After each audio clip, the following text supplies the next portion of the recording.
réévaluer la proposition. Là, c'était vraiment catastrophique. Oui. Ah ja, hier ook.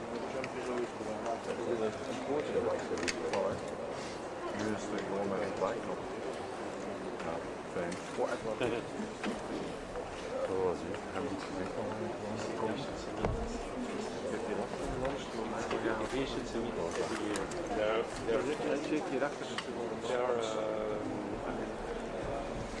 I mean, I come up because of the story of the house. The setup is just terrible. Get the lights. I think similar, but maybe worse. Okay, can you see me now? So this is So this is part of that, and you see, I mean, the background. Yeah.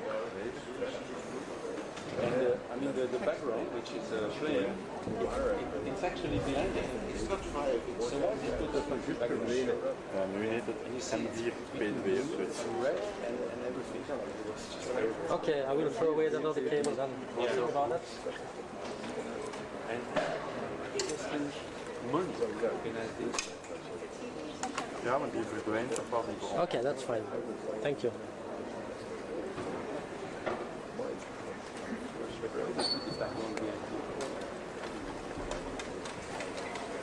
Small background. Goed, hoor je mij nog? Nee, vanaf. Ja, weet ik nog weer niet meer. Hoor je me nog? Nee, wat niet. Dan moet wel ik zijn. Dan moet wel ik horen. Rubio left into Henry.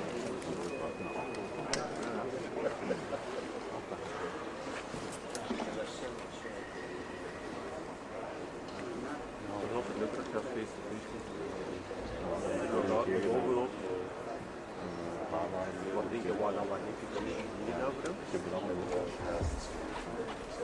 That's sounds like Korea Center. Yeah, sure.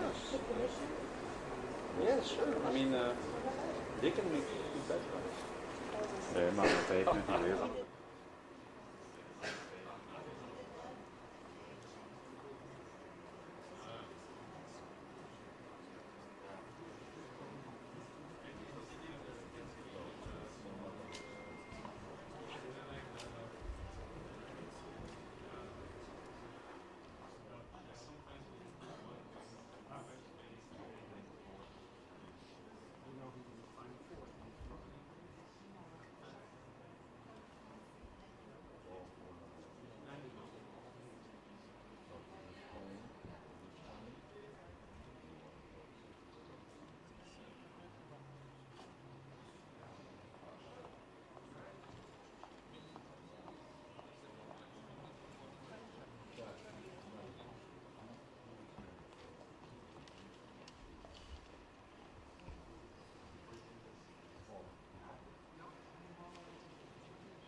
you do now?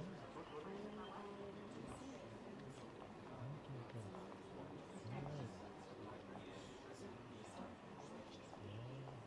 Still in Brussels?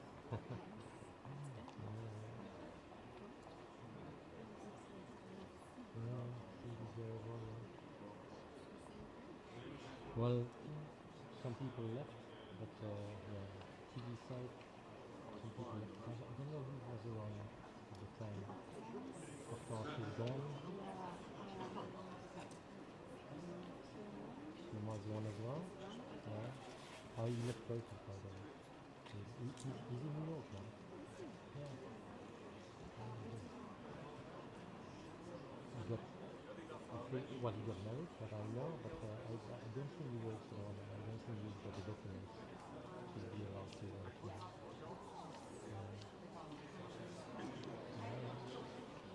Yes, but he is still there. A new based in Washington. You have enough work, right?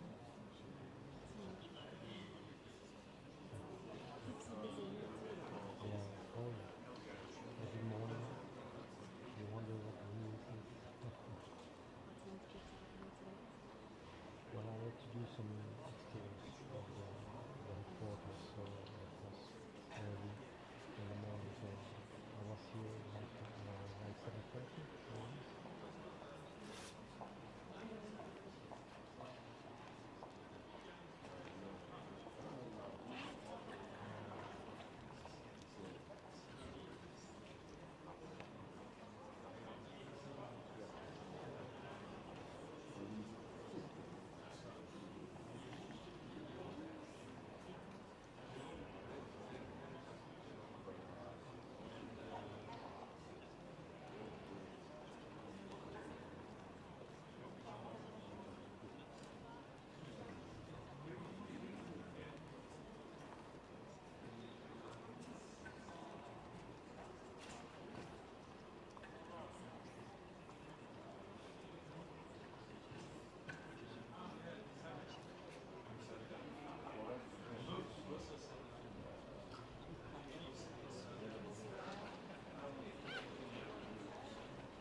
Uur 30 in plaats van 11:15.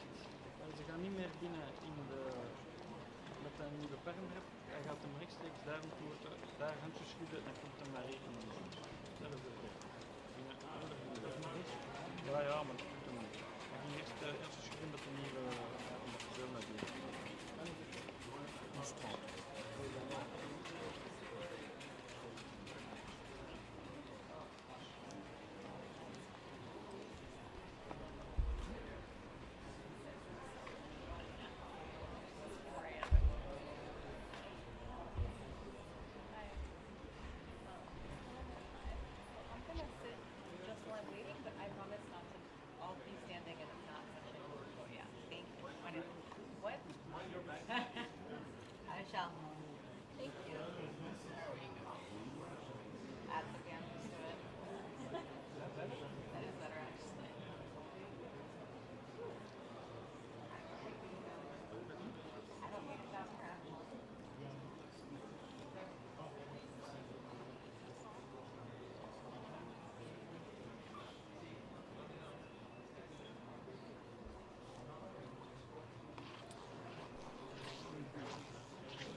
hasn't started yet. Because I'm live, that's why. Because I'm live, that's why. That's all.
Minus 6 minutes.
Good morning, Mr. Secretary, dear Marco.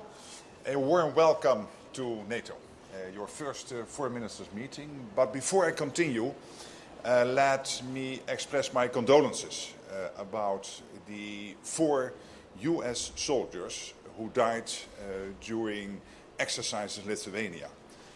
Our thoughts are with their family, their friends, their colleague soldiers, and we have the deepest respect for their service. I also want to highlight the work being done by the US, Lithuania, but also Poland and Estonia to work around the clock, basically to do everything to make sure that they would be recovered. But again, we are very sad about their death. Marco, I want to commend you for your tireless diplomacy over the last couple of months. You've traveled the whole world. I also want to thank you for what you did before as a senator, supporting NATO. And we will have a lot to discuss over the coming 2 days. Of course, Ukraine, as I said before, President Trump, the team, you broke the deadlock. You started a process of negotiations with our full support to bring the Ukraine war to a lasting, to a durable peace. And in the meantime, the Europeans are stepping up, providing a lot of military support to Ukraine, and we have seen the latest numbers coming in that overall NATO allies have provided in the first 3 months over $20 billion in support to Ukraine to make sure they can stay in the fight as long as it continues. We will also discuss the other threats over the next 2 days. Of course, Russia, which is our long-term threat, but also the increasing problems we have with China, of course, North Korea, Iran, and all of these 4 getting more and more connected, and these 2 theaters getting more and more connected and working intertwined. We know that the United States is a staunch ally in NATO. I had a very good meeting with the President, with President Trump, but that commitment comes with an expectation. And the expectation is that the European allies and Canada need to spend more. Since Trump 45, the aggregate extra spending from Canada and Europe has been $700 billion up to now. But when you look at the hundreds of billions of euros/dollars now rolling in the last couple of months, this is probably the biggest surge in defense spending we have seen in Canada and Europe since the Cold War, since the Berlin Wall came down. So that is good news, but still we need to do more. And then, of course, we will meet with the partners from Japan, South Korea, Australia and New Zealand, also to discuss another important issue, which is defense industrial production and how we can do more with them to work together. So lots of ground to cover, but again, a warm welcome, please. Thank you, and I'm glad you had a good meeting. I know I was out of the country while you were there, but I know you had a good meeting with the President. Thank you for your condolences at the 4 Americans who tragically lost their lives in an important training exercise. We honor them, and it also reminds us that the United States is in NATO. We are as we speak right now, the United States is as active in NATO as it has ever been. And some of this hysteria and hyperbole that I see in the global media and some domestic media in the United States about NATO is unwarranted. President Trump's made clear he supports NATO. We're going to remain in NATO. He's made clear, but our first ambassador that got out of the United States Senate is our ambassador to NATO, who joins us here today on his first day, on his first hour on the job. So all of that is a testament to it. But we want NATO to be stronger. We want NATO to be more viable. And the only way NATO can get stronger and more viable is if our partners, the nation states that comprise this important alliance, have more capability. This is a collection not just of partners and allies, but of advanced economies, of rich countries who have the capability to do more. We understand that's a trade-off. We have to do it every single year in our country. I assure you that we also have domestic needs. But we've prioritized defense because of the role we've played in the world, and we want our partners to do the same. And I understand there's domestic politics after decades of building up vast social safety nets that maybe don't want to take away from that and invest more in national security. But the events of the last few years, a full-scale ground war in the heart of Europe, is a reminder that hard power is still necessary as a deterrent. And so we do want to leave here with an understanding that we are on a pathway, a realistic pathway, to every single one of the members committing and fulfilling a promise to reach up to 5% of spending. That includes the United States will have to increase its percentage. Because if the threats truly are as dire as I believe they are, and the members of this alliance believe they are, then that threat has to be confronted by a full and real commitment to have the capability to confront these things, to confront them. And that's been the message President Trump had in his first administration, and it's the one he brings into this one. He's not against NATO. He is against a NATO that does not have the capabilities that it needs to fulfill the obligations that the treaty imposes upon each and every member state. And it wants our nation, and no one expects that you're going to be able to do this in 1 year or two, but the pathway has to be real. This is the hard truth, but it is a basic one that needs to be said now in order for us to prove, and in order for us to build the kind of NATO that has the capability to defend the territories of our nation states and deter any action that would be aggressive against any one of us. So I hope to have a chance to engage on that here today in our conversations. I'm sure we will. Of course, we're also happy to be joined by our Indo-Pacific partners who have become great partners to the alliance as we also see increased threats to both freedom of navigation and territorial integrity in the Indo-Pacific. So we look forward to engaging them as well in this context. And thank you for the chance to be here in my first visit. I hope it'll be very productive. It will. Thank you. Absolutely. Thank you so Thank you much. very much.